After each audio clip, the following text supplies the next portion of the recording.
नमस्कार, आप देख रहे हैं केकेडी न्यूज में आपके साथ श्रुतिका थपलियाल। और हाशिए पर चली आ रही कांग्रेस पार्टी के पुनरुद्धार की एक और उम्मीद खत्म हो गई है। चुनावी रणनीतिकार प्रशांत किशोर ने पार्टी में शामिल होने से इनकार कर दिया है, लेकिन इसके पीछे क्या वजह थी ये कोई नहीं जानता है। हालांकि राहुल गांधी ने पहले ही दिन भविष्यवाणी कर दी थी कि प्रशांत किशोर कांग्रेस में शामिल नहीं होंगे। इतना ही नहीं, कांग्रेस के कई नेताओं को लगा कि प्रशांत किशोर कांग्रेस को दूसरी पार्टियों के साथ इस्तेमाल करना चाहते हैं। अब सवाल ये उठता है कि आखिर कांग्रेस की चौखट से क्यों लौटे प्रशांत किशोर, और सवाल ये भी कि अब कांग्रेस की नैया कौन कराएगा पार। इन्हीं सब सवालों के साथ हमारे साथ में यहाँ पर कांग्रेस पार्टी से पवन गुप्ता इस वक्त यहाँ पर जुड़े हुए आवाज पहुंच रही है। पवन गुप्ता जी, पवन जी, इतना ही नहीं, पवन जी, सवाल यही है, अब कांग्रेस को कौन पार लगाएगा अगर प्रशांत किशोर की बात की जाए नहीं शामिल होना चाह रहे हैं कांग्रेस पार्टी पर। है कि आखिर कांग्रेस की चौखट से पवन जी, इसी पर जवाब। हाँ, देखिए ऐसा है, कांग्रेस पार्टी एक इतनी बड़ी पार्टी है और हमारे देश की सबसे पुरानी पार्टी, 136 साल हो चुके हैं।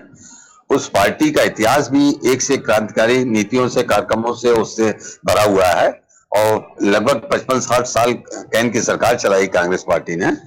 प्रशांत किशोर जैसे रणनीतिकार जो प्रोफेशनल हैं और जिनका काम है कि पैसा लेके लोगों को अपने सर्विस प्रोवाइड कराना, ये जरूरी नहीं कि अगर प्रशांत किशोर जब तक कांग्रेस में नहीं आएंगे और जब तक उनकी सर्विस नहीं ली जाएंगी तब तक कांग्रेस सरवाइव नहीं करेगी। ऐसा कतई नहीं है। एक होता है कि चलो भाई एक इनको भी आजमा लिया जाए, इनको देख लिया जाए, इनकी भी नीति देख ली जाए, इनके विचार क्या है, इनकी रणनीति क्या है। ठीक है, उनसे बात नहीं बन पाई क्योंकि उनको जो पद ऑफर किया जा रहा था वो पद प्रशांत जी को स्वीकार नहीं था। वो कोई बड़ा पद चाहते थे जिसको कांग्रेस पार्टी स्वीकार नहीं कर रही थी।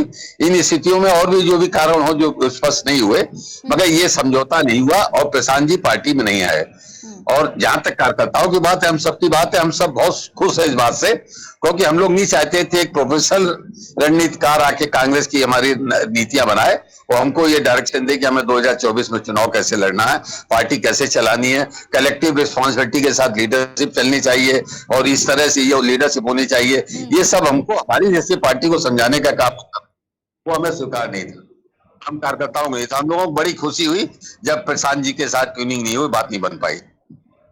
लेकिन बड़ा सवाल तो कहीं ना कहीं ये भी उठता है पवन गुप्ता जी, जिस तरीके से कहीं ना कहीं कांग्रेस पार्टी को देखा जा रहा था, आगामी रणनीतियों की बात की जाए, 2024 के चुनाव की बात की जाए, अगले साल जो है कुछ राज्यों में भी चुनाव होने वाले हैं, उनको लेकर के जिस तरीके से चुनावी जो पूरा वार्ता चल रही थी, लगातार जो है बैठक चल रही थी, वो कहीं ना कहीं उस पर भी तो कहीं ना कहीं जो है एक लग रहा था कि कहीं ना कहीं एक पुनरुद्धार कहीं ना कहीं कांग्रेस का होने वाला है, एक नई कांग्रेस कहीं ना कहीं अब आने वाली है। चुनाव की अगर बात की जाए, जिस तरीके से लगातार कांग्रेस पार्टी को लगातार चुनाव में हार मिल रही है, तो कहीं ना कहीं लग रहा था कि अब जो है कुछ प्रोग्रेस कर पाएगी कांग्रेस, लेकिन नहीं दिख रहा। देखिए, हमारा लोकतंत्र है, लोकतंत्र में जनता की मांगों को और जनता की बातों को, उनके संघर्ष को लेकर ही पार्टियां चलती हैं और उसी को चलने का काम अभी तक हमारी देश की में सब पार्टियों ने किया। वर्तमान 8 वर्षों से अब लोकतंत्र की बातें और जनता की समस्या, महंगाई और बेरोजगारी और उत्पीड़न और जितनी भी बातें, ये तो सब हो गई पीछे। किसानों की समस्याएं, ये सब हो गई पीछे। अब धर्म की राजनीति आगे आ गई है। कांग्रेस ने कभी भी धर्म की और जात की राजनीति नहीं की। आज जैसे उत्तर प्रदेश का उदाहरण ले लें, कांग्रेस के पास ना कोई धर्म है ना कोई जात है, उसके पास सिर्फ नीतियां हैं, पब्लिक की लड़ाई, उसके लिए संघर्ष है, उसके लिए हौसले हैं, उसके लिए लड़ने का मुद्दा कांग्रेस के पास है। मगर जनता उसको देखना नहीं चाहती, धर्म पर जाना चाहती है। तो वर्तमान हालात में इन परिस्थितियों में लगातार 3 चुनाव निकल गए, 2 लोकसभा निकल गए, 1 विधानसभा निकल गया, ये दूसरा विधानसभा निकल गया, 4 चुनाव निकल गए।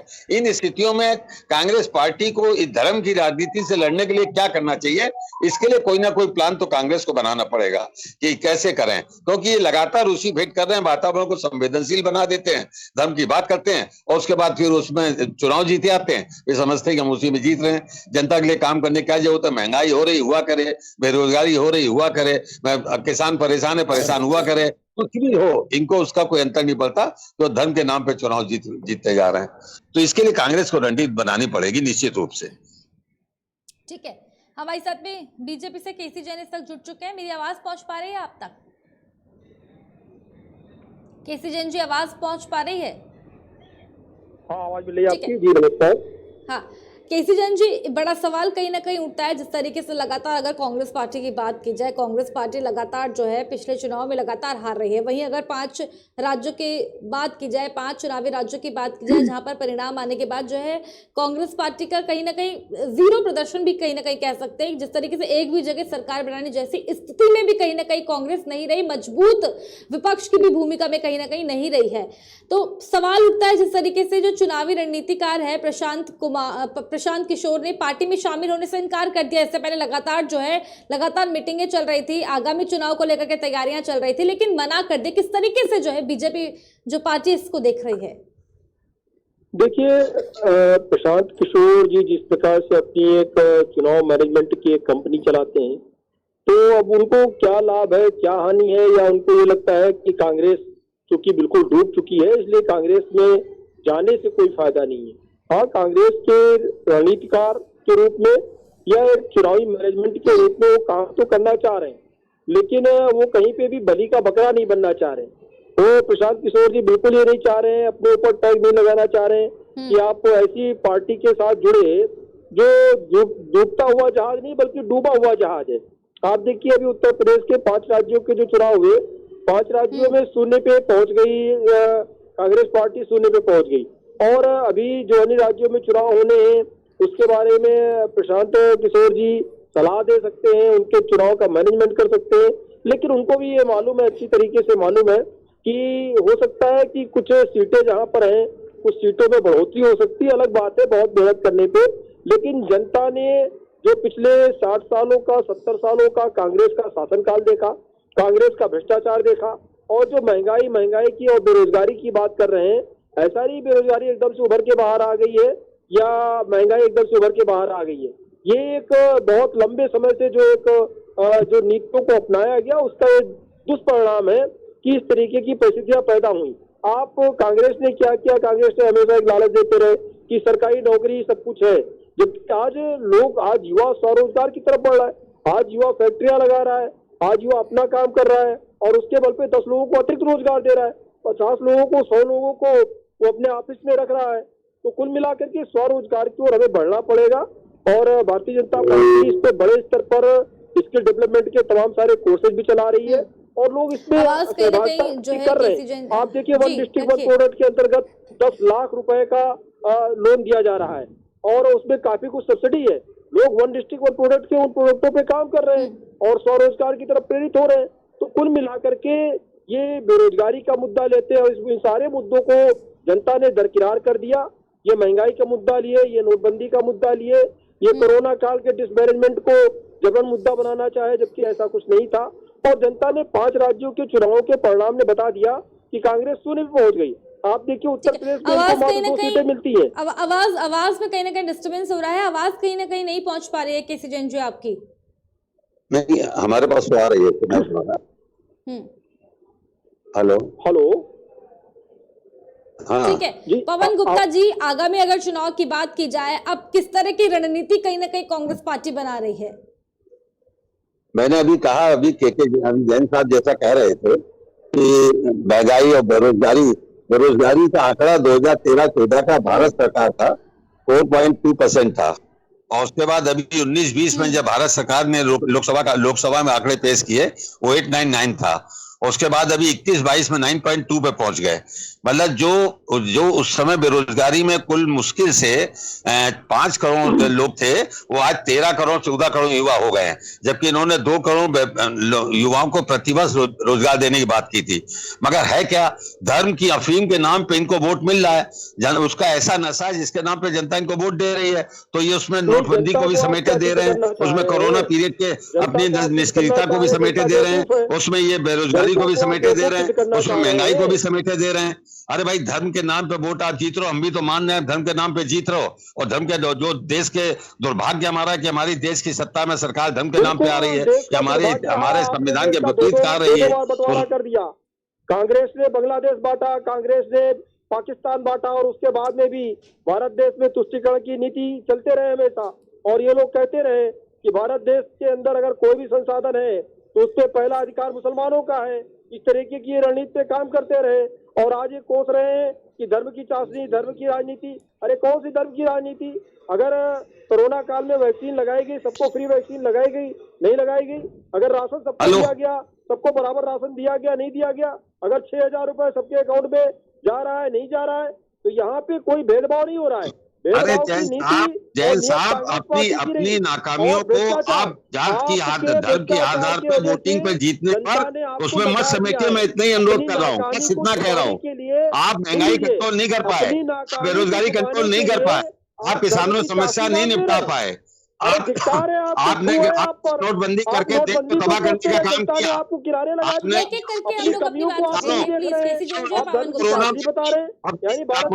करवाया, मगर ये सब वोट के नाम पे आपने जो धर्म के नाम पे वोट ले लिया, जीत गए, तो आपने समझ लिया कि आपको सब क्लीन चिट मिल गई। आज जनता जागरूक है तो आपको जनता बेवकूफ नजर आ रही है। 70 साल धर्म के नाम पर और बड़े समय आएगा जनता जागरूक हो जाएगी। इसी पर जवाब लेंगे केसी जैन जी।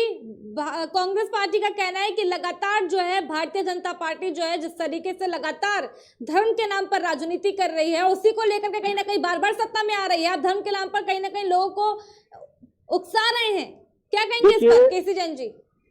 ये कांग्रेस की बौखलाहट है और अपनी हार का ठीकरा ये दूसरों पे फोड़ रहे हैं।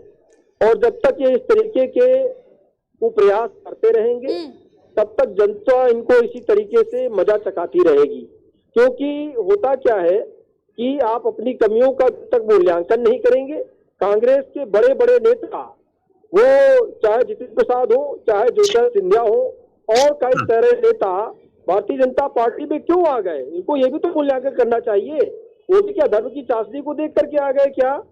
और समाजवादी पार्टी के तमाम सारे नेता भारतीय जनता पार्टी में आ गए। यहाँ तक कि उनके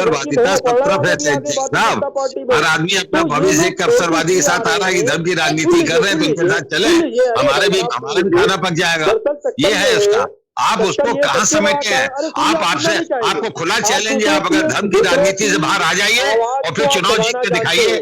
आप वातावरण को धर्म के नाम पर संवेदनशील करते हैं और इससे उन्हीं बातों पर बात करते हैं, उसी को अपना चुनाव आपको 1975 की घटना याद है, नहीं याद है? जब आपातकाल लगा था, आपातकाल किसने लगाया था? वो कौन सी धर्म की चाशनी थी? आपातकाल क्यों आपको लगाना पड़ गया था? इंदिरा गांधी को सुप्रीम कोर्ट, हाई कोर्ट ने उसके बाद फिर आप लोग संभाल नहीं पाए तो फिर वापस फिर आ गई 80 में, 77 में आ गई। उसको देश की जनता ने जवाब दिया, देश की जनता ने कांग्रेस को जवाब दिया और उसको सत्ता से बाहर किया। कभी नहीं हट सकती है। हमने हटा के दिखाया ना, हमने हटा के दिखाया, जनता हमारे साथ है। अरे आपको हटा के जनता दिखाएगी। आप उसमें नशे मत रहिए, आप बिल्कुल इस गलतफहमी को निकाल दीजिए। धर्म की राजनीति से बहुत दिन तक जनता नहीं हो रहेगी। अफीम का नशा, जब नशा उतरेगा तो जनता देखेगी बेरोजगारी और व्यवसाय, अपना परिवार और फैमिली, अपना बुजुर्ग, अपना स्वास्थ्य सब देखेगी। पवन गुप्ता जी, एक सवाल मैं आपसे और ले रही हूँ। पवन जी, जनता ने कितना भी आप ढोल बजाइए, कितना भी छाती पीटिए, आप कितना भी भारतीय जनता पार्टी को आप कोसिए, लेकिन जनता ने आपको नकार दिया है। 5 राज्य शून्य पे पहुंच गए हैं और हमने उसमें नहीं खड़े हो रहे हैं। मैं तो आपका स्वागत करता हूं। चुनाव ने 2 चुनाव ने 3 चुनाव 4 चुनाव आ जाए, मगर हम धर्म जात की राजनीति नहीं करेंगे। हम जनता के मुद्दों की राजनीति करेंगे। जितना चाहो आप धर्म की कर लो, हार जाएंगे 3 चुनाव, हार जाएंगे 4 चुनाव, विपक्ष में बैठेंगे, विपक्ष का काम करेंगे, दिक्कत क्या है? अरे जनता के मुद्दे आप लेकर के तो आए, आपने कहा तो नोटबंदी बेकार था, जनता ने आपको मजा चका दिया। कहाँ मजा चका दिया? जनता ने कहा कि या तो धर्म की राजनीति अभी करो, इस समय धर्म के नशे में। ठीक है, आगे बढ़ेंगे पवन गुप्ता जी। लेकिन बड़ा सवाल कहीं ना कहीं ये भी उठता है, करोड़ों रुपया वो आपका हो गया, वो आपका पानी हो गया, इसलिए आपको पवन जी, तकलीफ है। लेकिन प्रशांत किशोर ने पार्टी में शामिल होने से इनकार क्यों कर दिया सर? लगातार जो है कई तरह के कयास लगाए जा रहे थे कि अब कहीं ना कहीं केसी जैन जी, 1 मिनट, केसी जैन जी, मैं लौट रही हूँ। क्या करेंगे प्रशांत किशोर जी? कैसी ये जन इनसे एक एक करके जैन बात साहब करेंगे हम। प्रसाद को तो बोले, जैन साहब बोल रहे हैं, आप आज्ञा हो तो बोले। हाँ बोलिए प्लीज, रखिए अपनी बात। पवन गुप्ता जी, जिस तरीके से कयास कहीं ना कहीं लगाए जा रहे थे कि आगे के जो चुनावी रणनीति है कहीं ना कहीं कांग्रेस उसमें अच्छा प्रदर्शन करेगी, जिस तरीके से लगातार मीटिंग्स चल रही थी कांग्रेस को, जो है जिस तरीके से बात कहीं ना कहीं चल रही थी मीडिया में भी लगातार कांग्रेस पार्टी की, जिस तरीके से प्रशांत किशोर के साथ में ये मीटिंग चल रही थी वो कहीं ना कहीं सुर्खियों में थी, लेकिन जिस तरीके से अब प्रशांत किशोर ने कहीं ना कहीं पार्टी में शामिल होने से इनकार कर दिया है, तो बड़े सवाल हैं पवन जी। ये ऐसा है कि प्रशांत किशोर ने 2014 में मोदी की रणनीति बनाई, नरेंद्र मोदी जी उसी रणनीति के तहत आए, इन्होंने खूब दावा किया प्रशांत जी ने। उसके बाद ये दूसरी पार्टियों में गए, अभी इन्होंने बंगाल में ममता के साथ पूरे लगे रहे, इधर चंद्रशेखर राव के साथ तेलंगाना में लगे हुए हैं। मतलब इन्होंने कई सरकारों के बनने में, चुनाव लड़ाने में, उससे पहले जेडीयू में गए थे इन्होंने, बिहार की राजनीति में इन्होंने अपना पूरा वो किया। ये प्योर प्रोफेशनल है, पैसा लेके अपना काम करना इनका काम है, और अगर उसमें उसके साथ उसको अपना वो पद लेना। हमारे यहाँ जिन कंडीशन पे प्रशांत जी चाहते थे वो कंडीशन कांग्रेस पार्टी को स्वीकार नहीं थी, और जिन कंडीशन पे कांग्रेस पार्टी स्वीकार कर रही थी वो प्रशांत जी को स्वीकार नहीं था। तो क्या प्रशांत किशोर जी ने जिस तरीके से इनकार कर दिया है कांग्रेस पार्टी में शामिल होने से, तो किस तरीके का नुकसान कहीं ना कहीं कांग्रेस पार्टी को हो सकता है? नहीं, कहीं नुकसान नहीं। कोई प्रशांत किशोर जैसे रणनीतिकार, प्रशांत किशोर जैसे नेता, कांग्रेस पार्टी बहुत बड़ा समुद्र है, और समुद्र में जाने कितने इस तरह के नेता रणनीतिकार आते रहते और जाते रहेंगे, उससे कोई अंतर नहीं पड़ना। केसी जैन जी, इसी पर मैं आपकी प्रतिक्रिया भी चाहूंगी। देखिए, अब ये प्रशांत किशोर जी का निर्णय है, वो किसी पार्टी को ज्वाइन करते हैं या वो तमाम सारी पार्टियों के लिए काम करते हैं। रही बात ये कि जिस प्रकार से कांग्रेस कह रही है, तो हमें लगता है कि जो करीबियां प्रशांत किशोर को कांग्रेस को लेकर के थी, अगर ऐसी टिप्पणियां आती रही कि उनके जैसे बहुत सारे लोग हैं और उनके सामने उनके जैसे लोगों की आवश्यकता नहीं है, कि शर्तें थी, हमने शर्तें नहीं पड़ी, तो तमाम सारी बातें घर के सामने आ रही है। लेकिन हमें जहाँ तक लगता है कि प्रशांत किशोर जैसा नीतिकार वो स्वयं देख चुका है कि 5 राज्यों में कांग्रेस किस प्रकार से डूबी, और कहीं भी उभरती हुई कांग्रेस नहीं दिखाई देती है, क्योंकि कांग्रेस के जो क्रियाकलाप रहे वो जनता भूली नहीं। तो ऐसे में जो है प्रशांत किशोर हो या कोई हो, तो बहुत सारे लोग पार्टी छोड़ करके जा रहे हैं। दूसरी तरफ बात में हो रही प्रशांत किशोर ज्वाइन क्यों नहीं कर रहे हैं, तो हमें लगता है कि कांग्रेस और भी कई टुकड़ों में टूटने वाली है, और भी तमाम सारे लोग कांग्रेस को छोड़ के जाने वाले हैं। वैसे भी कांग्रेस कुछ बची नहीं है, माँ बेटे की पार्टी बची है, हमें लगता है उसका भी सफाया होना, समाप्तिकरण होना बिल्कुल निश्चित है, तय है। ठीक है, मैं लौटूंगी आप दोनों के पास में। एक आखिरी कमेंट इसी पर मैं आपका लूंगी कि आगे की क्या रणनीति अब बना रही है कांग्रेस पार्टी। पवन गुप्ता जी, इसी पर आपका 1 मिनट का आखिरी कमेंट। हेलो, रखिए अपनी बात। हमें बोलना है जी। मैं कांग्रेस पार्टी लगातार इस बात पर विचार कर रही है कि हम लोग मुद्दों की और जनता की समस्याओं की बात कर रहे हैं, लेकिन सवाल तो वही आता है, अगर आप कह रहे हैं कि हम जनता के मुद्दों की बात करते हैं, जनता की बात करते हैं, उसके बाद भी करारी हार क्यों कांग्रेस की हो जाती है, ये भी कहीं ना कहीं बड़ा सवाल है। पवन गुप्ता जी, मैडम बात तो सुनेंगी नहीं। हम लोगों ने लगातार इस बात को कहा, जब कभी अभी प्रियंका जी से हमारी कई बार मीटिंग हुई, राहुल जी से मीटिंग हुई, हम लोगों ने उनसे कई बार कहा कि यहाँ धर्म की राजनीति चल रही है, जात की राजनीति चल रही है, यूपी चुनाव के टाइम की बात कर रहे हैं, तो हम लोग इससे कैसे जीतेंगे भाई। उनका जवाब ये था, एक चुनाव नहीं, सॉरी,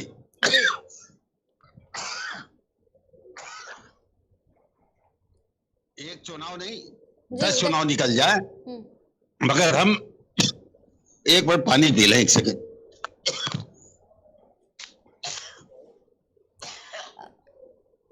ठीक है, बहुत धन्यवाद आप दोनों का हमारे साथ में यहाँ पर जुड़ने के लिए। आपको बता दें, कांग्रेस पार्टी के पुनरुद्धार की एक और उम्मीद कहीं ना कहीं खत्म हो गई है, जब चुनावी रणनीतिकार प्रशांत किशोर ने पार्टी में शामिल होने से इनकार कर दिया। लेकिन इसके पीछे क्या वजह थी ये कोई नहीं जानता है। वहीं जो है कांग्रेस पार्टी का ये दावा है कि कांग्रेस पार्टी जो है लगातार जनता के लिए काम कर रही है, जनता के लिए काम करेगी। लेकिन ये भी कांग्रेस पार्टी भी कहीं ना कहीं जो है कटघरे में खड़ी होती है, क्योंकि अगर 5 राज्यों के चुनाव की बात की जाए तो भारतीय जनता पार्टी की जिस तरीके से ऐतिहासिक जीत होती है और कांग्रेस पार्टी की करारी हार, करारी हार को कहीं ना कहीं जो है प्रश्न चिन्ह कहीं ना कहीं कांग्रेस पार्टी के ऊपर कहीं ना कहीं लगते हैं। रुक करेंगे हमारी अगली खबर की तरफ।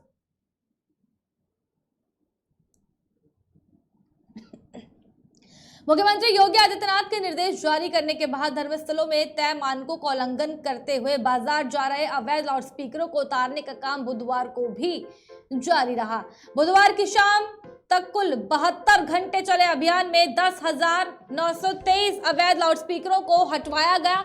वहीं धार्मिक स्थलों पर लगे 35,221 लाउडस्पीकरों की आवाज निर्धारित मानक के अनुसार कम कर दी गई। अब सवाल ये उठता है कि मुख्यमंत्री योगी आदित्यनाथ के इस निर्देश के बाद क्या खत्म हो जाएगा अजान और हनुमान का विवाद? और भी कई सवाल हैं जिस पर हम चर्चा करेंगे। चर्चा में हमारे साथ यहाँ पर कई लोग जुड़ रहे हैं। आपको बताते हैं लगातार जो है हिंदू मुसलमान को लेकर के, लाउड स्पीकर को लेकर के, अजान को लेकर के, लगातार जो है मंदिरों को लेकर, मस्जिदों को लेकर, लगातार जो है महाराष्ट्र से लेकर उत्तर प्रदेश और कर्नाटक तक लगातार इसको लेकर के सियासी माहौल कहीं ना कहीं पूरे देश के अंदर चल रहा है।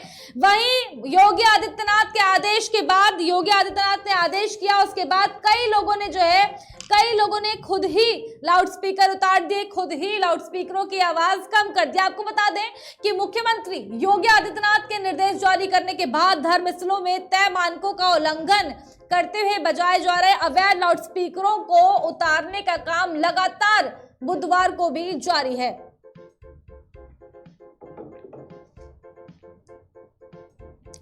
इस वक्त हमारे साथ में एक अधिवक्ता नागेंद्र कुमार गुप्ता इस वक्त जुड़ चुके हैं। मेरी आवाज आप तक पहुंच पा रही है?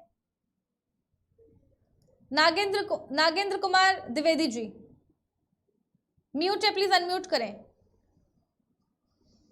नागेंद्र जी आवाज पहुंच रही है मेरी? प्लीज माइक आपका म्यूट है, अनम्यूट करें। नागेंद्र जी, मुख्यमंत्री योगी आदित्यनाथ के निर्देश जारी करने के बाद धर्मस्थलों में तय मानकों का उल्लंघन करते हुए बजाए जा रहे अवैध लाउडस्पीकरों को उतारने का काम बुधवार से लगातार जो है शुरू हो गया। आपको बता दें कि लगातार 72 घंटे चले अभियान में 10,000 से ज्यादा अवैध लाउडस्पीकरों को हटवाया गया है। वहीं धार्मिक स्थलों पर लगे 35,221 लाउडस्पीकरों की आवाज निर्धारित मानक के अनुसार कम कर दी गई है। लगातार देश भर में कई तरह की राजनीति चल रही है। हिंदू मुसलमान को लेकर के राजनीति चल रही है, मंदिर को लेकर के राजनीति चल रही है, मस्जिद को लेकर के राजनीति चल रही है। वहीं योगी आदित्यनाथ के निर्देश के बाद खुद ही जो है कई लोगों ने लाउडस्पीकर की आवाज खुद ही धीमी कर दी है, कई लोगों ने लाउडस्पीकरों को उतार दिया गया है। हमारे साथ में नागेंद्र इस वक्त यहाँ पर जुड़ रहे हैं। नागेंद्र जी आवाज आ पा रही है क्या? नागेंद्र जी आवाज पहुंच पा रही है क्या मेरी? नागेंद्र जी आवाज पहुंच रही है?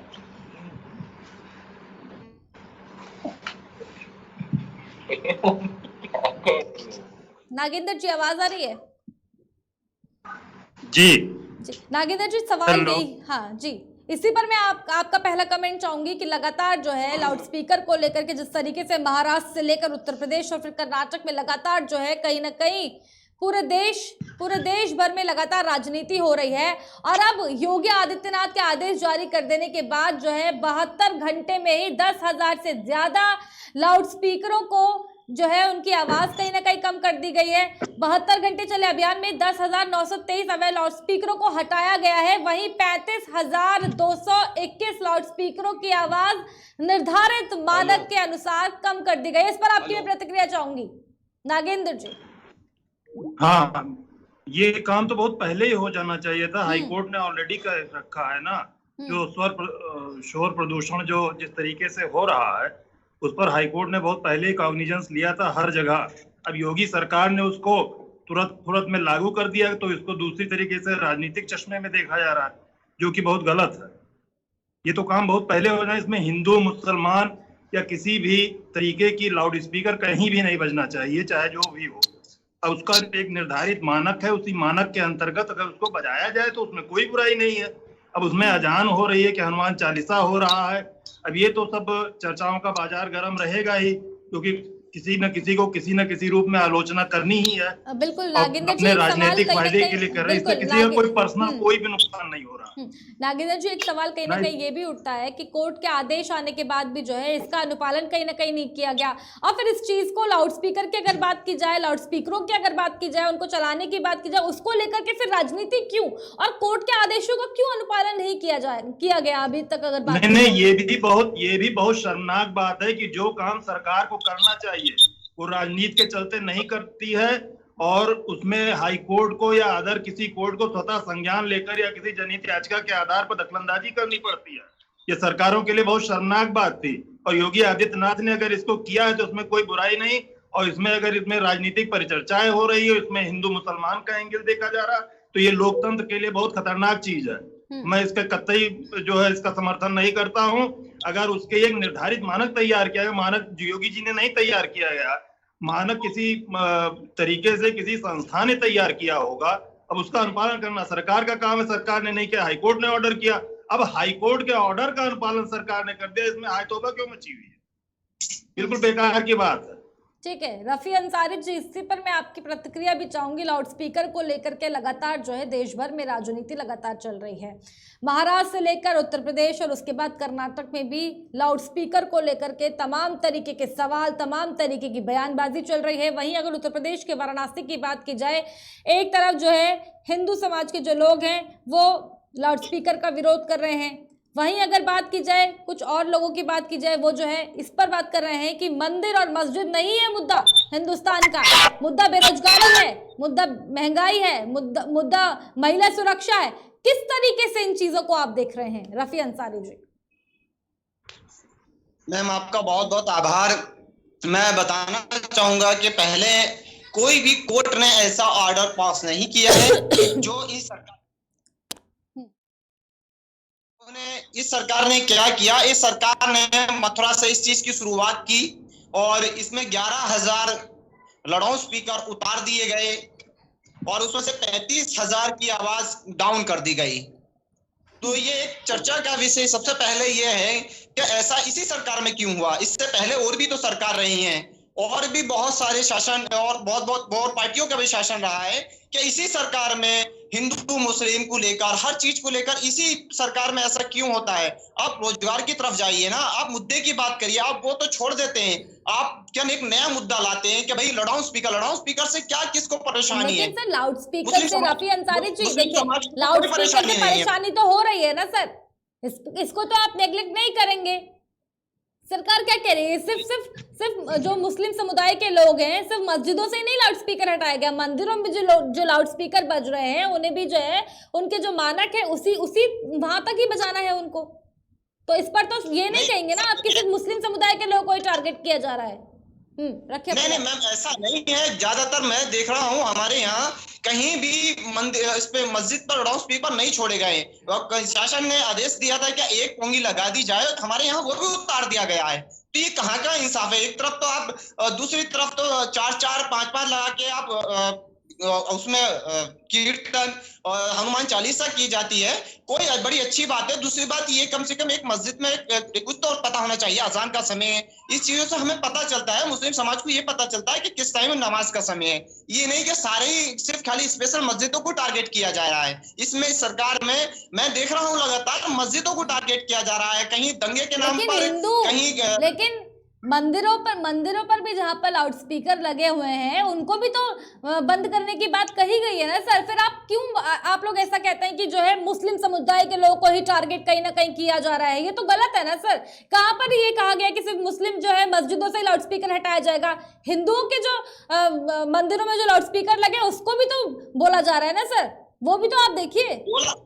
हाँ, वो बोला जा रहा है 11,000 में से आप अगर इसकी गणना करेंगे तो 11,000 जो लाउड स्पीकर उतारे गए हैं तो 10,000 में तो 11 से 12,000 जो उतारे गए, इसमें से 9 से 10,000 मस्जिदों के उतारे गए हैं।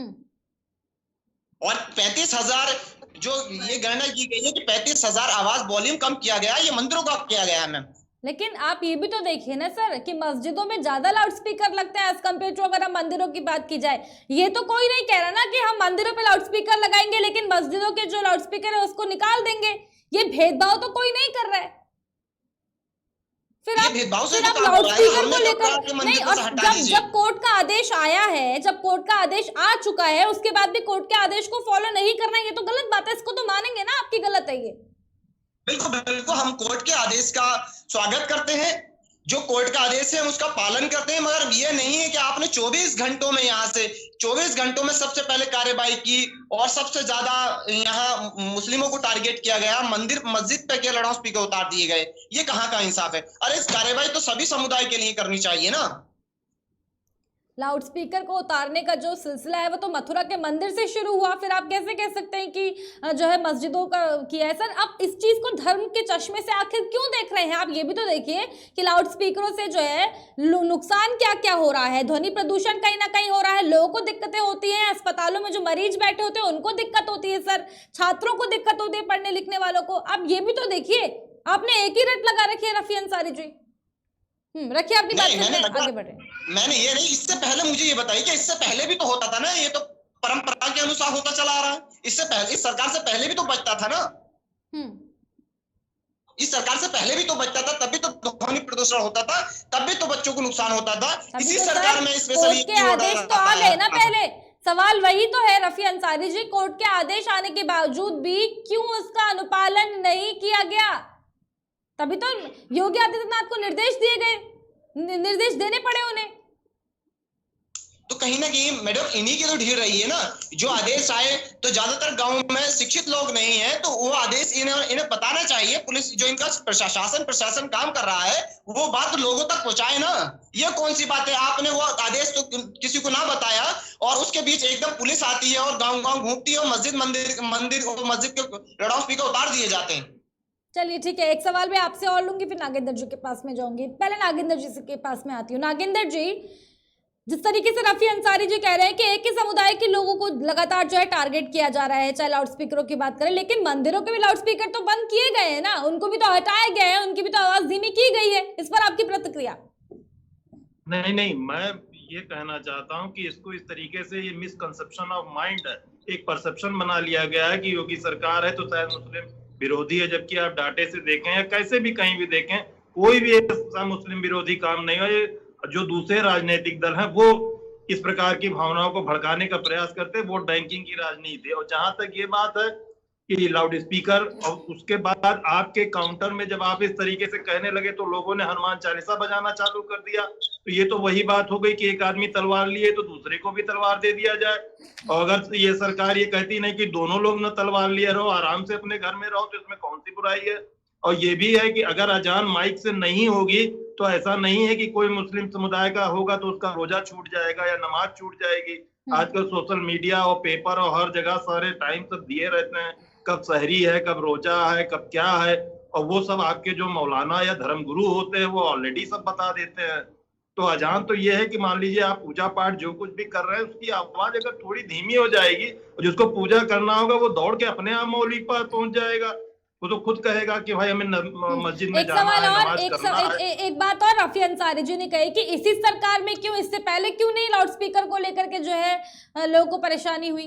नहीं, तो ये गवर्नमेंट ज्यादा विजिलेंट है ना हर समस्या के लिए, यही तो इसकी खूबी है। आपकी भी कोई समस्या होगी जो पिछली सरकारों ने नहीं हल की होगी, वो ये गवर्नमेंट हल कर देगी जब तब आप कहिएगा।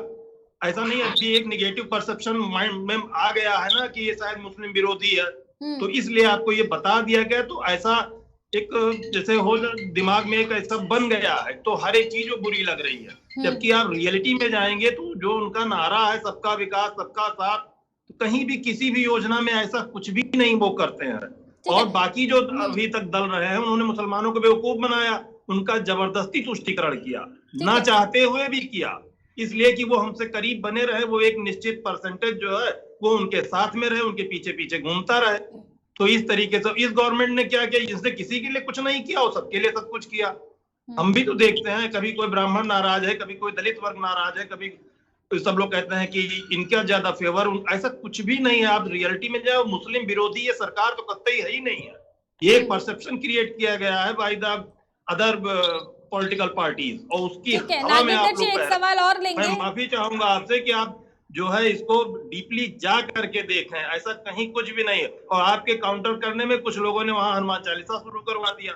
अब जब माइक पर हनुमान चालीसा बजेगा तभी थोड़े हनुमान जी खुश होंगे। हनुमान जी आप अपने घर में तो ये भी बैठेंगे तो गलत है ना प्रेम से। नागेंद्र जी, ये भी तो गलत है कि एक तरफ हम मस्जिदों से लाउड स्पीकर उतारने की बात कर रहे हैं, हमने धमकी दे दी कि अगर आप मस्जिदों से लाउड स्पीकर नहीं उतारेंगे तो हम भी हनुमान चालीसा बजाएंगे। कंपटीशन चल रहा है क्या नागेंद्र जी? इस पर भी आपकी वही प्रतिक्रिया। तो और मैं एक कह सवाल और। रहा हूँ, वही मैं कह रहा हूँ ना कि पब्लिक में ये है ना कि एक आदमी तलवार लिए तो दूसरा भी तलवार लेके खड़ा हो गया, तो इससे अच्छा है कि उनकी भी तलवार वापस कर ली जाए, ये ना हो कि वो भी तलवार ले लें। अब चूंकि ऐसा सिनारियो क्रिएट हो गया है ना कि उसका हर चीज का काउंटर होना, हर जगह पॉलिटिक्स इन्वॉल्व है, तो इस चीज को बचाने के लिए अगर ऐसी बात आई है तो आपको बहुत खुशी से ऐसा कर लेना चाहिए। और सबसे पहले कृष्ण जन्मभूमि का वॉल्यूम कम कर दिया गया था इसीलिए, और बगल में ही जो मस्जिद थी उनको शासनादेश का इंतजार था कि स्पेसिफिक पर्टिकुलर ऑर्डर आएगा उनके पास प्रशासन से, तब वो ऐसा करेंगे। और इन्होंने जैसे पेपर में पढ़ा, उन्होंने नीचे कर लिया, क्या कृष्ण भगवान नाराज हो गए? और आपके भी अल्लाह नाराज नहीं हो जाएंगे अगर माइक उतर जाएगा नागेंद्र जी एक सवाल मैं और यहाँ पर ले रही हूँ, जिस तरीके से अब योगी आदित्यनाथ के निर्देश आए, क्या इसके बाद ये लाउड स्पीकर का जो विवाद है पूरे देश भर में चल रहा है, इसको लेकर के लगातार जो है राजनीति हो रही है, लगातार बयानबाजी आ रही है, दोनों धर्मों के जो लोग हैं आमने सामने आ गए हैं। अब जिस तरीके से 72 घंटे का जो अभियान चला उसके बाद जो है 10,000 से ज्यादा जो है लाउड स्पीकरों को हटाए गए हैं, 35,000 से ज्यादा लाउड स्पीकरों की आवाज धीमी की गई है। तो क्या आप क्या लगता है आपको कि योगी आदित्यनाथ के निर्देश के बाद क्या रुकेगा लाउड स्पीकर का ये विवाद?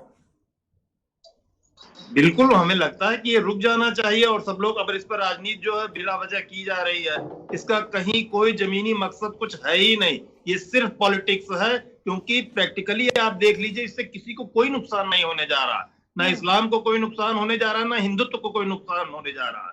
अगर वो नुकसान होगा तो आपसी झगड़े से ही होगा। बाकी इस्लाम भी खूब अच्छी तरीके से फल फूल रहा है, हिंदुत्व भी चल रहा है, कहीं कोई दिक्कत नहीं है। दिक्कत सिर्फ पॉलिटिकल पार्टीज को उनको मुद्दा बनाना है। ठीक है, रफी अंसारी जी इसी पर आपकी प्रतिक्रिया भी मैं चाहूंगी। योगी आदित्यनाथ के निर्देश के बाद क्या रुक पाएगा लाउड स्पीकर का विवाद? नहीं, जिस तरह से अभी मेरे साथी ने कहा कि रुक जाना चाहिए, तो हम भी तो कह रहे हैं ना रुक जाना चाहिए, मगर आप भेदभाव से काम ना करें, आप सभी के समान एक साथ सबका काम करते चलें। आप अगर मस्जिद के पे कार्यवाही कर रहे हैं तो आपके और जो मंदिर है उसके पर भी कार्यवाही आपको करनी चाहिए, तभी रुकेगा। आप भेदभाव से काम करें, आप भेदभाव से काम करें, कभी नहीं रुकेगा। नहीं, लेकिन आप तो एक्सेप्ट ही नहीं कर रहे हैं, बोल तो रहे मंदिरों पर भी तो हो रही है ना, मंदिरों को भी तो दिए हैं निर्देश, आप एक्सेप्ट ही नहीं कर रहे। मैं वही कह रही हूँ सर, आप धर्म के चश्मे से कहीं ना कहीं इस लाउड स्पीकर को देख रहे हैं, आपको सिर्फ यही लग रहा है कि एक ही धर्म को जो है लगातार टारगेट किया जा रहा है। मैडम हम बताना चाह रहे हैं ना इस चीज को कि इससे पहले सरकार ने क्यों नहीं किया इस पे कार्यवाही, आज ही क्यों आ रही है? और बात आती है रमजान, इस रमजान के ही महीने में ऐसा क्यों हो रहा है? इससे पहले भी तो निर्देश, इससे पहले भी तो आदेश आ चुका है ना। लेकिन वही तो ये रमजान का महीना, अभी भाई साहब ने बताया कि हनुमान चालीसा करेंगे और वो करेंगे, तो वो भी गलत है। रफी अंसारी जी, कोर्ट का आदेश आया, कोर्ट के आदेशों का पालन क्यों नहीं किया गया? फिर तभी तो जब कोर्ट के आदेशों का पालन नहीं किया गया, देश में इसको लेकर के तमाम तरीके की राजनीति हुई, तभी तो योगी आदित्यनाथ को इस तरीके का डिसीजन लेना पड़ा। सर आप ये भी तो देखिए, कोर्ट के आदेश के बाद इनके अधिकारी कहाँ थे?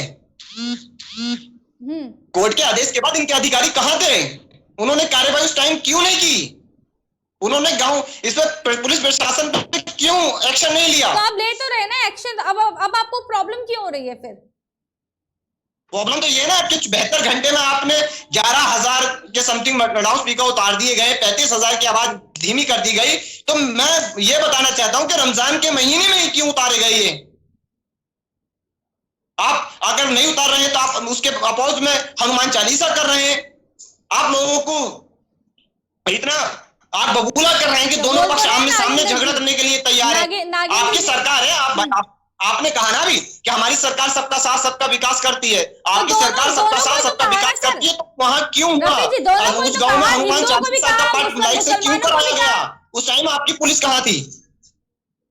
ठीक है, बहुत बहुत धन्यवाद आप दोनों का हमारे साथ इस खबर में जुड़ने के लिए। आपको बता दें कि उत्तर प्रदेश में मुख्यमंत्री योगी आदित्यनाथ के निर्देश जारी करने के बाद धर्मस्थलों में तय मानकों का उल्लंघन करते हुए बजाए जा रहे अवैध लाउड स्पीकरों को उतारने का काम बुधवार को जारी रहा, जिसमें कि 10,000 से ज्यादा 72 घंटे से चल रहे इस अभियान में 10,923 अवैध लाउड स्पीकरों को हटवाया गया। वहीं धार्मिक स्थलों पर लगे 35,221 लाउड स्पीकरों की आवाज निर्धारित मानक के अनुसार कम कर दी गई। अब देखने वाली बात यह होगी कि क्या वाकई योगी आदित्यनाथ के निर्देश के बाद रुक पाएगा लाउडस्पीकर का ये विवाद? रुक करेंगे हमारी अगली खबर की तरफ।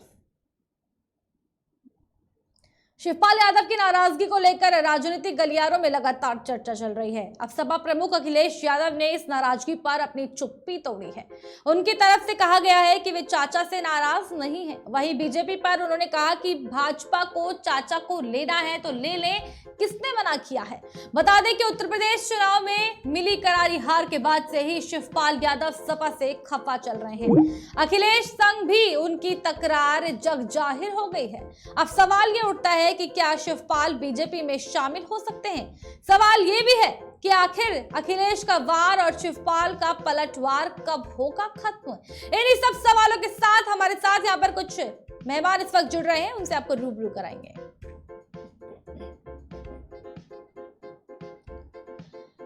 आपको बता दें कि लगातार शिवपाल सिंह यादव और अखिलेश यादव के बीच जो तकरार चल रही है उसको लेकर के पूरे उत्तर प्रदेश में तरह तरह की बयानबाजी चल रही है।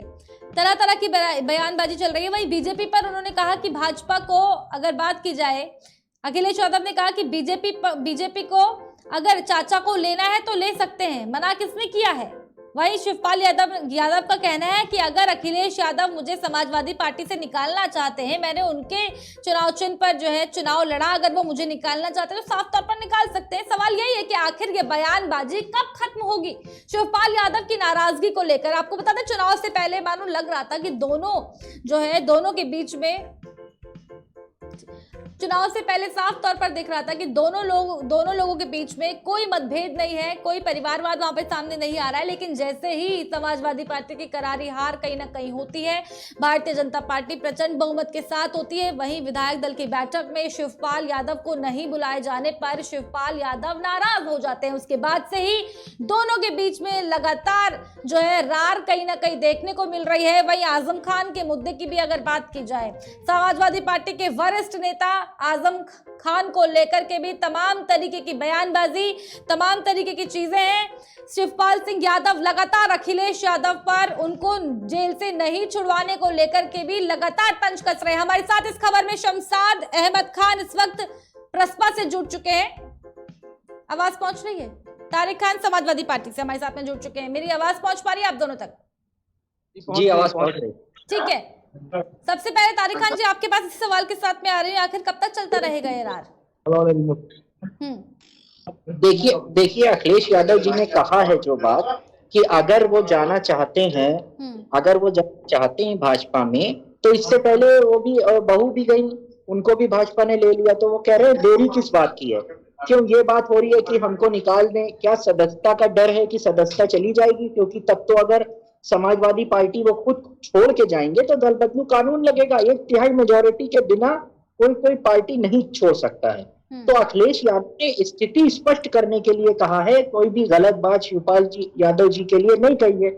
उन्होंने कहा है कि अगर जाना चाहते हैं या बीजेपी लेना चाहती है तो ले ले, और अगर उधर से ये बात कही जा रही है कि आप हमको पार्टी से निकाल दें, तो निकालने की क्या बात है? हम क्यों निकालेंगे पार्टी से आपको?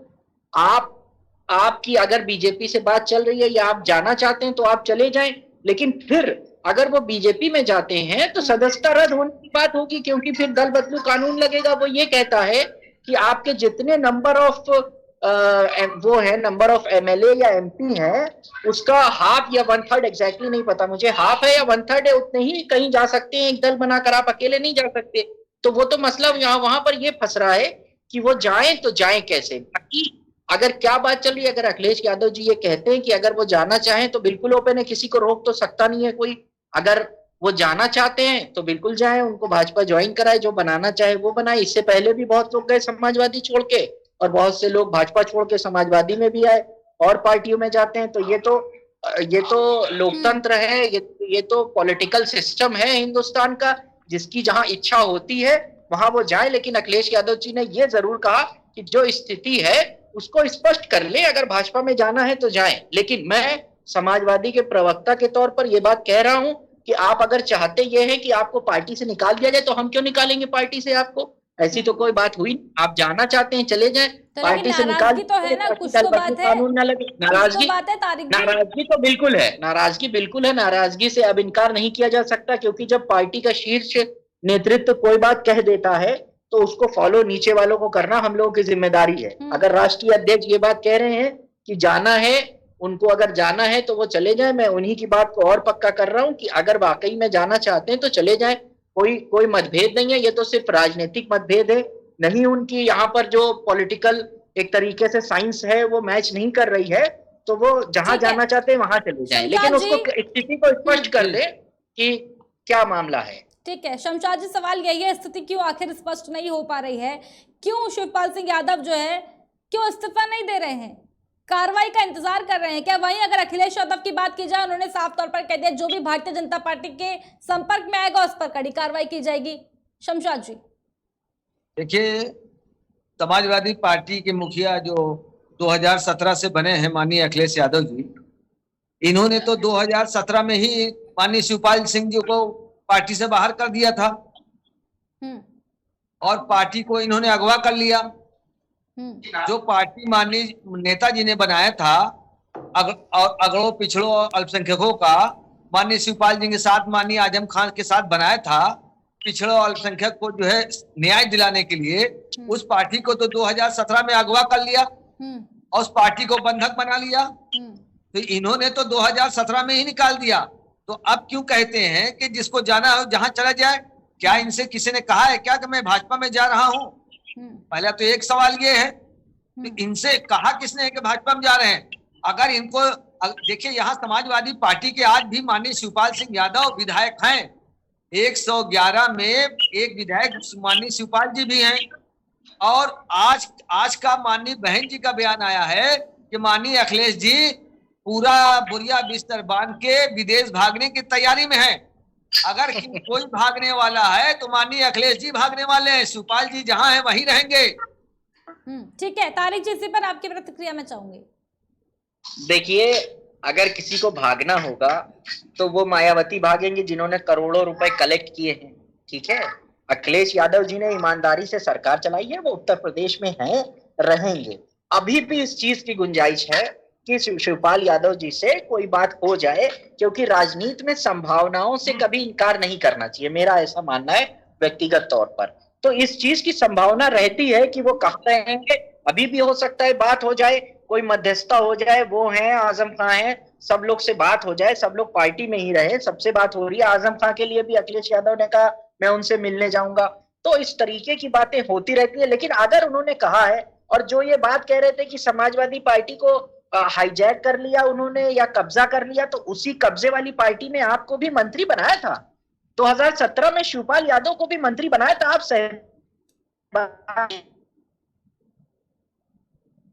रखिए अपनी बात। वो अखिलेश यादव ने कब्जा किया था, तो 17 में आपने मंत्रालय क्यों ले लिया? फिर उस कब्जे वाली पार्टी में शिवपाल यादव जी अहम मंत्रालय न लेते? उत्तर प्रदेश के सबसे अहम मंत्रालय उनके पास थे, तो मंत्रालय तो उन्होंने लिए। अब उसमें आज उस टाइम पे तो जब मंत्रालय लेना था तब ले लिया, आज ये कहा जा रहा है कि अखिलेश यादव ने पार्टी पे कब्जा कर लिया था, तो बहुत गलत बात है। मतलब अपने ये बात को 2017 की अगर बात की जाए, उस वक्त तो बीजेपी की सरकार थी, वही प्रचंड बहुमत के साथ में। 2017 1 जनवरी 2017 की बात है, जब माननीय शिवपाल सिंह जी को बाहर किया गया था और राष्ट्रीय अध्यक्ष स्वयं अपने से ही राष्ट्रीय अध्यक्ष बन गए और माननीय नेताजी को बाहर कर दिया। 1 जनवरी 2017 की बात है। उसके बाद मेरे ख्याल से मई जून में चुनाव हुआ था, तब जो है भाजपा की सरकार बनी थी। ठीक है, ये जो लड़ाई जो चल रही है, ये अंदरूनी लड़ाई, ये पारिवारिक लड़ाई चल रही है या राजनीतिक लड़ाई कहीं ना कहीं चल रही है? दोनों से मैं ये कमेंट लूंगी, तारिक जी आपसे, फिर शमशाद अहमद जी आपसे। देखिए, कहीं ना कहीं परिवार से तो इनकार किया नहीं जा सकता, है तो परिवार ही। अब है चाचा तो उस चीज से इनकार नहीं किया जा सकता।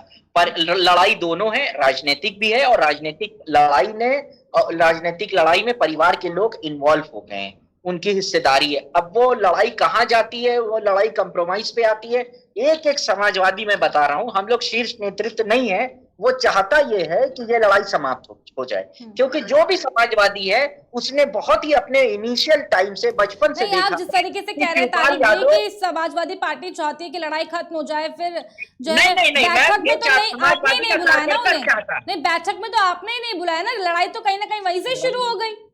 बिल्कुल वहां से शुरू हुई है। मैं दूसरी बात एक यहाँ पे रख रहा हूँ, समाजवादी का जो कार्यकर्ता है, जो नीचे स्तर के लोग हैं, हम जैसे लोग हैं, वैसे प्रसपा में भी हैं, शिवपाल जी के साथ भी हैं, वो दोनों तरफ के लोग, मैं दिल से बता रहा हूँ, चाहते हैं कि किसी तरीके से झगड़ा खत्म हो जाए, लेकिन नहीं हो रहा है तो क्या किया जाए। देखिए तारिक भाई, आप भी पुराने समाजवादी लग रहे हैं, और जो पुराने समाजवादी हैं वो जानते हैं कि पार्टी को कैसे बनाया गया है।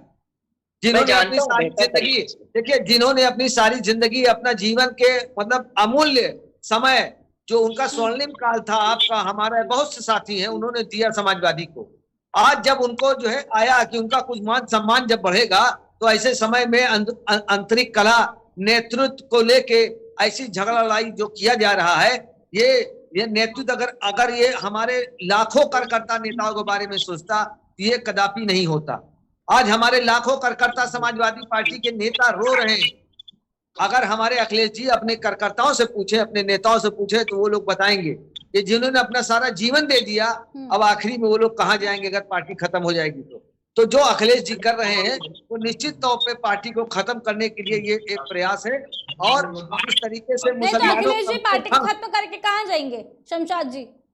विदेश जाएंगे, जैसे मायावती ने कहा है, बहन जी ने कहा है कि विदेश जाएंगे। नहीं, ये बात बिल्कुल गलत है। वो तो मतलब बसपा की बात पर आपको पूरा विश्वास है? प्रसपा को मायावती ने अपने बारे में बताया है वो जाने वाली है विदेश।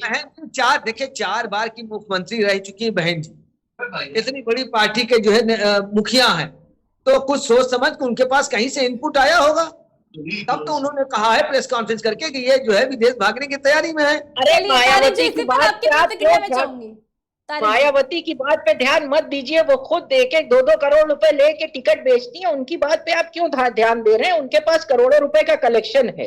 यहाँ पर कोई भी समाजवादी पार्टी और कहाँ से करती, कैसे करती, वो उनका आउटलुक है, वो उनका आउटलुक है। उनकी बात पे यकीन न करिए। मैं ये कह रहा हूँ, अखिलेश यादव हिंदुस्तान के एक जिम्मेदार नेता हैं। आप बात समझिए, देखिए अखिलेश यादव हिंदुस्तान के एक जिम्मेदार नेता हैं, शिवपाल यादव भी हिंदुस्तान के एक बहुत जिम्मेदार नेता हैं। मैं फिर वही बात रिपीट कर रहा हूँ कि समाजवादी कोर जो पुराना कार्यकर्ता है, वो चाहता ये है कि ये जो अपने पुराने लोग हैं ये झगड़े खत्म हो जाएं, लेकिन नहीं हो पा रहे हैं। माननीय शिवपाल जी की एक गलती आप बता दीजिए, एक गलती बता दीजिए जो मैं कहूंगा मानूंगा। ये बताइए, आपने कहा कि 35 सीट देंगे, ये मान लिए 20 सीट देंगे, 10 सीट देंगे, 5 सीट देंगे, आप 0 पे ले आए उनको। माननीय शिवपाल सिंह यादव जी ने उफ नहीं किया, अपना मुंह नहीं खोला। उन्होंने कहा ठीक है, जैसा कर रहे हो करो, आप जो है सरकार बना लो ताकि सभी लोगों को दिक्कत दूर हो जाए। वो चुप थे, समाजवादियों के लिए चुप, परिवार के लिए चुप थे, पार्टी के लिए चुप थे कि किसी तरीके से परिवार में, पार्टी में कला ना हो। उन्होंने अपने लोगों के बलि दे दिया, लाखों कार्यकर्ताओं का बलि दे दिया। उनके जो प्रत्याशी थे, 100 प्रत्याशी उन्होंने उतार चुके थे, उनका बलि दे दिया, सिर्फ किस लिए कि हमारा पार्टी परिवार एक रहे, उसमें झगड़ा ना हो। लेकिन बदले में क्या मिला? बदले में उनको क्या मिला? बेइज्जती मिला, रुसवाई मिला, अपमान मिला। बताइए, जो उनके विधायक हैं, आपके पार्टी से विधायक है, उनको आपने बैठक तक में नहीं बुलाया। जब आपने बैठक में नहीं बुलाया, तब उन्होंने कहा कि अब हमारा अपमान हो रहा है, अब पानी सर से ऊपर जा रहा। अगर उनके माननीय शिवपाल सिंह यादव जी की कोई गलती हो तो बता दीजिए। आज माननीय अखिलेश यादव जी को मुसलमानों के कपड़े से बदबू आ रही, उनको गलती है। जो समाजवादी विचारधारा थी वो बीजेपी के साथ नहीं जा सकती। आप समझिए बात। ये लोहिया और जनेश्वर मिश्र ने ये नहीं सिखाया था कि इन फासिस्टवादियों के साथ वो समाजवादी जाकर और गले मिल जाएंगे। ये मुलायम सिंह लोहिया की ये सोच नहीं थी। आप समझिए बात को मेरी। देखिए, वो मुलायम सिंह नहीं मिली थी वहां से। नेताजी लोग लोहिया और जनेश्वर मिश्र एकदम अंतर है। राम मनोहर लोहिया, जनेश्वर मिश्र और मुलायम सिंह यादव के शिष्य हैं। उनसे ये उम्मीद नहीं की जा सकती कि वो भारतीय जनता पार्टी जैसी पार्टी जिसने हिंदुस्तान को बांटने का काम हमेशा किया, उससे जाकर अफसोस सिर्फ इस बात का है, शिवपाल सिंह यादव की अगर कहीं गलती दिखाई देती है तो इतनी ही दिखाई देती है कि आज जो सिविल कोर्ट है उसकी वकालत वो करेंगे। जो जगह जगह बनाया जा रहा है, कहा जा रहा है, वो खुद कहेंगे कि वो हम उसके लिए जाकर प्रचार करेंगे। जो सिविल कोर्ट बनाई जा रही है उसके लिए शिवपाल सिंह यादव कहेंगे कि हम जाकर हर जिले में उसके लिए जगह जगह प्रचार करेंगे। तो किस लिए बनाई जा रही है? मुसलमानों को प्रताड़ित करने के लिए बनाई जा रही है। अगर उन्होंने कहा है, अब जैसे मुसलमान 4 शादी कर लेता है, 4 बीवियां कर लेता है एक साथ, जैसे आरोप है, कुछ लोगों ने कर लिया है, तो अगर सिविल कोड आ जाएगा तो ये 4 शादियां नहीं कर सकता। जैसे हिंदू मैरिज लॉ में होता है, एक शादी आप करेंगे तो एक शादी।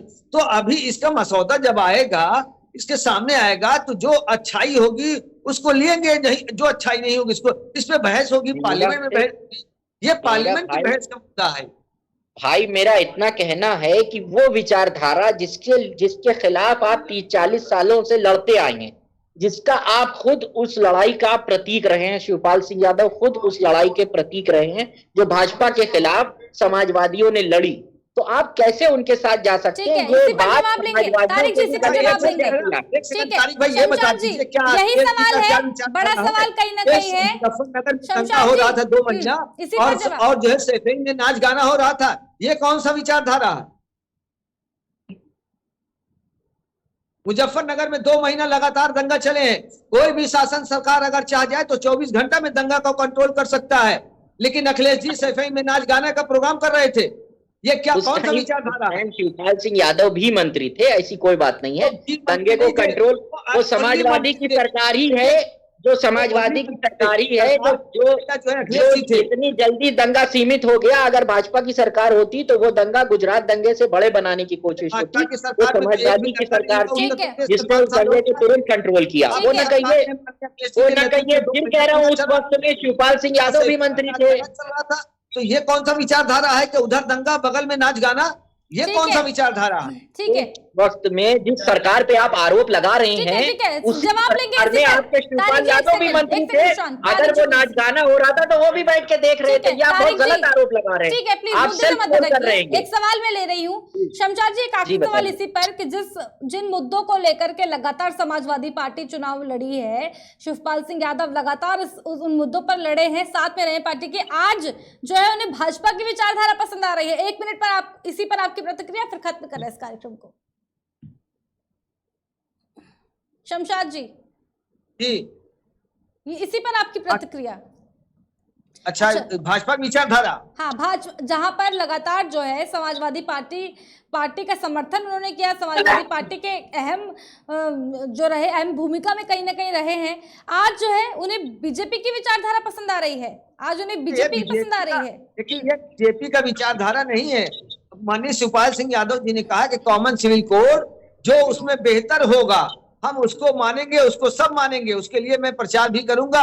अब जैसे 4 शादियां कोई आदमी कर लेता है, तो कौन महिला चाहती है कि उसके हस्बैंड 4 शादी कर ले? अगर इसमें कोई बुराई है, मुसलमान का कानून शरिया से चलता है, बहुत से कानून मुसलमान शरिया के हिसाब से मानता है। अब आप मुसलमान हैं, आपको ये बात भी बतानी पड़ेगी। उसमें मुस्लिम पर्सनल लॉ बोर्ड को जब संविधान में बना था तभी ये छूट दे दी गई थी कि आप अपने हिसाब से अपने धर्म के अंदर की जो बातें वो रख लीजिए। तो उस हिसाब से मुसलमान ने अपने जो शरिया और कानून की कुरान की रोशनी में जो चीजें वैसे बनाई गई हैं। यूनिफॉर्म सिविल कोड अगर बनेगा भी तो उसमें शरिया कानून जो है इंक्लूड रहेगा। शरिया कानून कोई नहीं खत्म कर सकता, शरिया कानून को कोई नहीं खत्म कर सकता। शमशाद जी, आखिरी सवाल ले रही हूँ, प्लीज, हम लोग मुद्दे से कहीं ना कहीं भटक रहे हैं। आखिरी सवाल, क्या शिवपाल सिंह यादव बीजेपी में शामिल होने जा रहे हैं? ये सवाल आपसे, फिर खत्म कर रहे हैं इस कार्यक्रम। माननीय शिवपाल सिंह यादव जी कभी भी बीजेपी में शामिल होने की बात कही ही नहीं, ना पहले कही है ना आज कही है।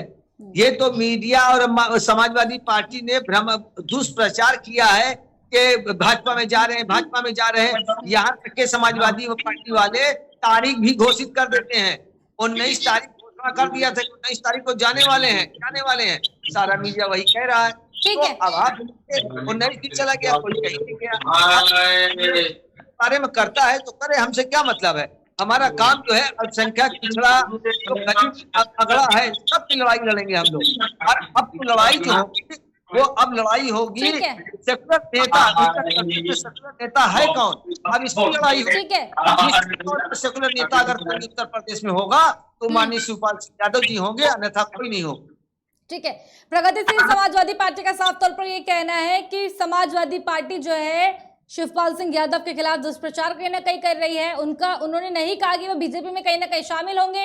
ये मीडिया और समाजवादी पार्टी जो है मिलकर के जो है दुष्प्रचार कर रहे हैं, वो समाजवादी पार्टी को नहीं छोड़ेंगे। शिवपाल यादव की नाराजगी को लेकर राजनीतिक गलियारों में लगातार चर्चा चल रही है। अब सपा प्रमुख अखिलेश यादव ने इस नाराजगी पर अपनी चुप्पी भी तोड़ी है। उनकी तरफ से ये कहा गया है कि वे चाचा से नाराज नहीं है। वहीं बीजेपी पर उन्होंने कहा कि अगर भाजपा को चाचा को लेना है तो वो साफ तौर पर बीजेपी में जा सकते हैं। अब देखने वाली बात ये होगी आने वाले समय में, सबसे बड़ी बात ये है कि जिस तरीके से लगातार दोनों के बीच में लगातार जिस तरीके की बयानबाजी हो रही है, लगातार जो चर्चा बनी हुई है उत्तर प्रदेश की राजनीति में लगातार गरमाई हुई है। अब देखने वाली बात कहीं ना कहीं ये होगी कि आखिर ये बयानबाजी कब थमेगी और क्या वाकई शिवपाल सिंह यादव बीजेपी में शामिल होंगे। बहुत बहुत धन्यवाद आप सभी का हमारे साथ इस खास कार्यक्रम में जुड़ने के लिए। खास कार्यक्रम में केवल इतना ही, बने रहिए हमारे साथ, देखते रहिए केकेडी न्यूज।